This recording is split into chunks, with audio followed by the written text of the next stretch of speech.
All right, let's jump right in. Welcome, everyone, to this explainer. I am genuinely so excited to have you here today because we're going to demystify one of the most fascinating mechanisms in the real world: how financial assets are actually priced.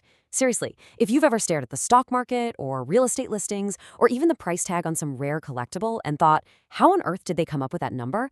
Well, you are in the exact right place. Today, we're breaking down the fundamental principles of relative valuation, which is literally the engine driving most of the world's asset pricing.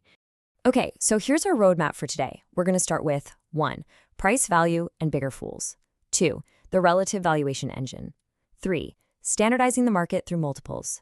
4. The myth of comparables. And finally, 5. Avoiding the pitfalls. Let's get to it.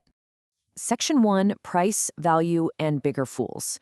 Because before we can even touch the math, we've got to talk about the mindset. You know that famous Oscar Wilde quote, "A cynic is one who knows the price of everything but the value of nothing"? Well, it perfectly nails a very specific type of investor. A surprisingly huge chunk of people in the market subscribe to what's known as the bigger fool theory of investing. The whole idea here is that the underlying intrinsic value of an asset is completely irrelevant, just as long as there's a bigger fool out there willing to buy it from you at a higher price later on. And hey, while you might make some quick profits playing that game, it's incredibly dangerous. There is absolutely no guarantee that another investor is going to be around to bail you out when it's finally time to sell. So, what's the golden rule of sound investing? It's simply this: do not pay more for an asset than it's truly worth. It sounds like total common sense, right? But as Professor Aswath Damodaran points out in his authoritative work on valuation, this rule just gets completely tossed out the window in every single market cycle. You buy assets for the cash flows they generate, not just hoping a bigger fool comes along. You literally cannot justify asset prices just by crossing your fingers that someone else will pay more for it tomorrow. Which brings us to Section 2, the relative valuation engine. There's actually a massive philosophical divide in the valuation world. On one side, you've got discounted cash flow, or intrinsic valuation.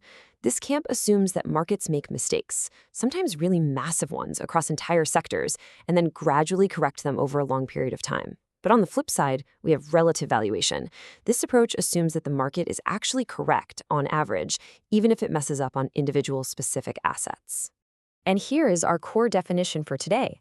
Relative valuation is estimating the value of an asset by looking at the pricing of comparable assets relative to a common variable, stuff like earnings, cash flows, or sales. Think of it this way. If discounted cash flow is the heavy machinery of the valuation world, relative valuation is the market's favorite power drill. It's fast, it captures the current market mood, and it requires way fewer explicit assumptions.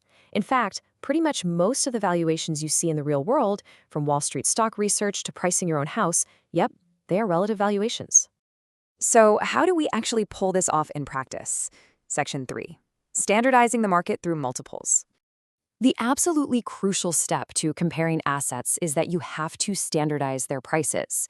You can't just compare a $10 stock to a $100 stock without context. It doesn't make any sense. So we convert those prices into multiples.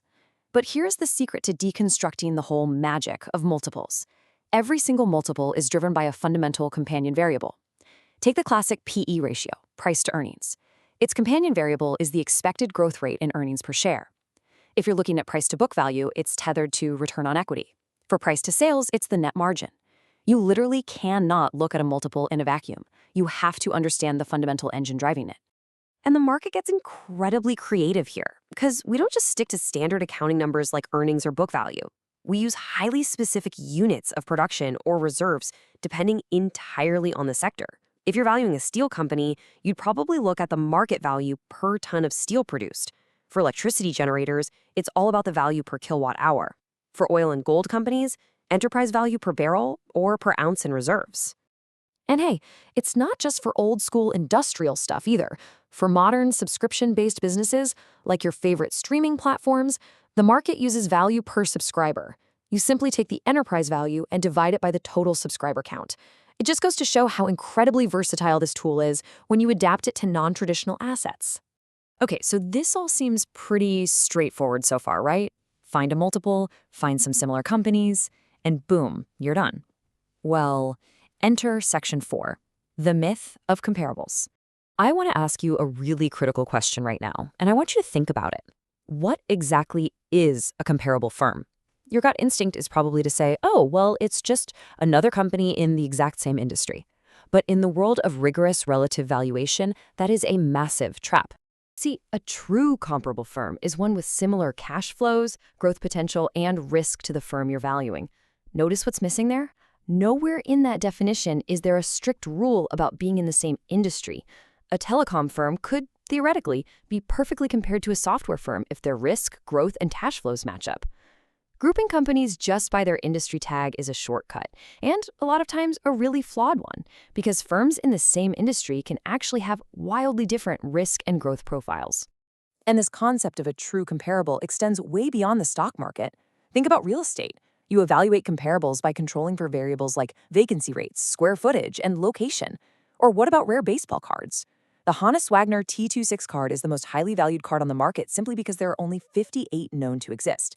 Scarcity is the fundamental variable. There's even a Princeton professor, Orly Ashenfelter, who built a regression model to value Bordeaux wine vintages by factoring in temperature and rainfall. The comparable approach is literally everywhere, as long as you know how to control for the right fundamentals.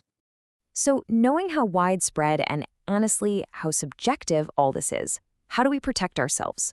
Let's move to our final section. 5. Avoiding the pitfalls.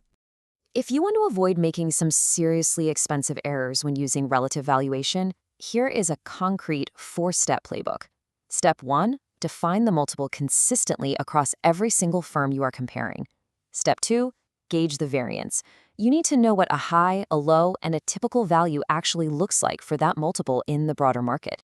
Step 3. Identify those fundamental variables we talked about, like growth or margins, and know exactly how they drive the multiple. And step 4, do the hard work to find truly comparable firms, adjusting for the real differences in their fundamentals. Because here is the harsh reality, what I call the lack of transparency trap. The greatest strengths of relative valuation are also its biggest weaknesses. Since it relies on implicit, unstated assumptions rather than strict mathematical forecasts, it is incredibly vulnerable to manipulation. A biased analyst who gets to handpick the multiple and handpick the comparable companies can essentially justify almost any value they want just to tell a specific story. Which brings us to our final provocative thought for this explainer. The next time you look at an asset's price, whether it's a hot tech stock, a new apartment building, or some rare collectible, ask yourself, have I standardized the price? Have I found truly comparable assets based on actual risk and cash flow? Are you investing based on true relative value, or are you just relying on a bigger fool? I really hope this explainer has given you the analytical tools to answer that question with total confidence. Keep learning, keep questioning those multiples, and thank you so much for joining me today.